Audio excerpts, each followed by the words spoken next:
Good morning. Good morning. Good morning. Many people may think they understand narcolepsy through its depictions on television and movies and in pop culture. This may diminish its perceived severity and fosters misconceptions about the rare disorder. In reality, narcolepsy is a very serious disorder impacting up to 200,000 Americans. Joining us today is Dr. Michael Thorpy, Director of the Sleep Work Wake Disorder Center at Montefiore Medical Center, and Jessica, who is living with this disorder. Doctor, what is narcolepsy? Well, Deb, narcolepsy is an incurable lifelong disorder. It causes patients to be very sleepy during the daytime, so that whenever they're sitting or doing something quietly, they'll fall asleep, but it can also occur while they're active. While they're walking, they can fall asleep, or talking on the telephone, or other activities. In addition, there's a symptom called cataplexy, which is weakness that comes on with emotion. About 66% of patients with narcolepsy have this weakness, and it can cause them to fall to the ground, but it affects their everyday life in that they may drop things or stumble, or their voice may slur, their head may drop. And then there are other symptoms such as vivid hallucinations, frightening dreams, and nightmares that occur at night. And there's also a feeling of being paralyzed as they fall asleep at night. We call it sleep paralysis. Very frightening sensation. In addition to that, these patients have a disrupted pattern of sleep at night. So they have a 24-hour-a-day problem. They can't keep awake during the day, and they can't sleep well at night.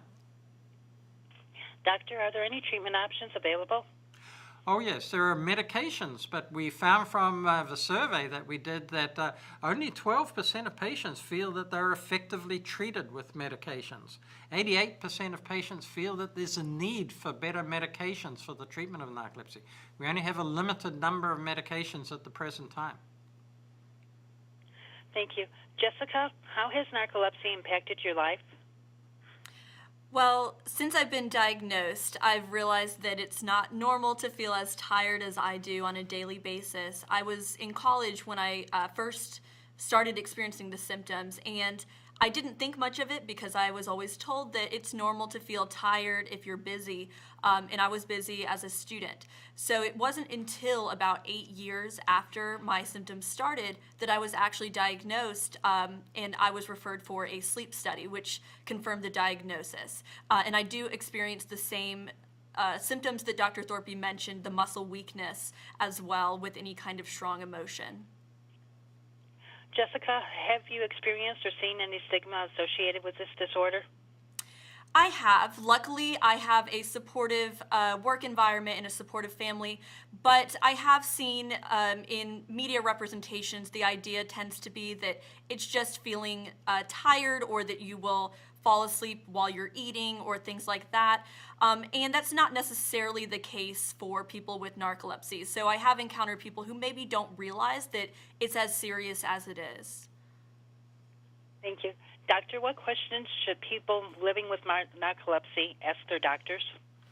Well, they need to understand what the different treatment modalities are, what treatments can be effective, because as I mentioned, many treatments are not that effective for these patients, and they may need to try numerous medications so they get a good treatment for their narcolepsy. But in addition to that, there are some behavioral things that patients can do. Naps can be helpful, eating correctly, making sure they're getting enough sleep at night. These are things that they should talk to their doctor about, and he can advise them.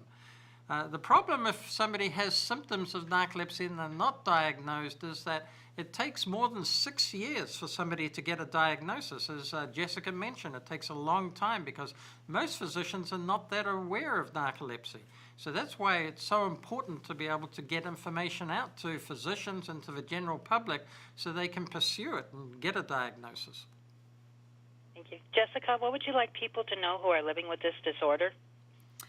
Well, I'd like for them to know that there is hope for a more functional life out there, that you don't have to be as tired as you feel on a daily basis.